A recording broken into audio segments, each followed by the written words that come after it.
வணக்கம் ஃப்ரெண்ட்ஸ். இப்போ இருக்கக்கூடிய இடம் வந்து பார்த்தோம்னா கோபிச்செட்டிப்பாளையம் கள்ளிப்பட்டி தண்ணீர் பந்தல் இங்கே இருக்கும். குளத்துக்காடுன்னு சொல்லுவாங்க, அந்த ஏரியாவில் இருக்கும். இது வந்து நேந்திரன் வாழை. நியர்பை ஒரு 3-4 மாதம் ஆகுதுன்னு சொல்லியிருக்கிறாங்க. வாழையில் வந்து புழு பிரச்சனை இருந்திருக்கு. லாஸ்ட்டாக பெஞ்ச மழை புழு பிரச்சனையும் சருகு பிரச்சனை தெரியுதுங்களா. அப்படியே ஒன்றுனா கீழே பழுக்கும். இங்கேருந்து மேலே அடுத்து இந்த இலைக்கு பரவி வச்சு பாருங்கள். இது முடிச்சுட்டு அடுத்து பக்கத்து இலை வந்து இந்த இலை இதில் அரெஸ்டாகி நிற்கிது. இந்தமாதிரி இலை வந்து காஞ்சார பிரச்சனை வரும். சிக்கோட்டாம்பாங்க பேர். அந்த பிரச்சனை இருக்குது. இது வாழையே கொஞ்சம் வாழை நல்லா தான் இருக்குது. கொஞ்சம் ஒரு வளைச்சி உட்காந்த மாதிரி. இப்போ இலையை வந்து பார்த்தீங்கன்னா போரான் குறைபாடு, இந்த மாதிரி சுருண்டு வர்றது, இலை தெளிவாக இல்லாமல் இருக்கிறது, கொஞ்சம் வாழை ஒரு தெளிவு இல்லாமல் இருக்கும். ஸோ அதுக்காகவும் கேட்டிருக்காங்க. இதுக்கும் ஒரு இன்ஜெக்ஷன் பண்ண போகிறோம். மொத்தம் ஒரு 1000 வாழை வருது நியர்பை.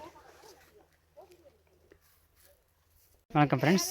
இப்போ இந்த இருக்கிற இடம் வந்து கள்ளிப்பட்டியில் ஓபி அந்த பக்கம் இருக்கும். இங்கே வந்து குளத்துக்காடு தண்ணீர் பந்தல் 3 ரோடு. நேந்திர வாழை ஒரு 3-4 மாதம் ஆகுது. இதுக்கு நமக்கு ஸ்டெம் இன்ஜெக்ஷன் ஆர்கானிக் மூலிமா பண்ணிகிட்ருக்கோம். டோட்டலாக ஒரு 1000 வாழை நேந்திரம், 1000 வாழை செவ்வாழை. 3-4 மாதம் 5 மாதம் ஆகுது நியர்பை. அதுக்கு இப்போ போட்டிருக்கு. ஊசி மூலிமா மருந்து செலுத்துறது. இப்போ ஒரு வயல் மட்டும் போடுது. மொத்தம் 3 வயல் போட்டிருக்காங்க நேந்திரம். இன்னும் செவ்வாழை 3 வயல். அதில் வந்து 1.5 வயல் மட்டும் மேல் விட்டு போட்டிருக்கு. இதுக்கும் போடாத வயலுக்கும் ரிசல்ட் பார்க்குறக்காக போட்டிருக்கு. இது க்ரோத்து கொஞ்சம் கம்மியாக இருக்குது இந்த கடைசி வயல். ஸோ அதனால் இதுக்கு போட்டிருக்கோம்.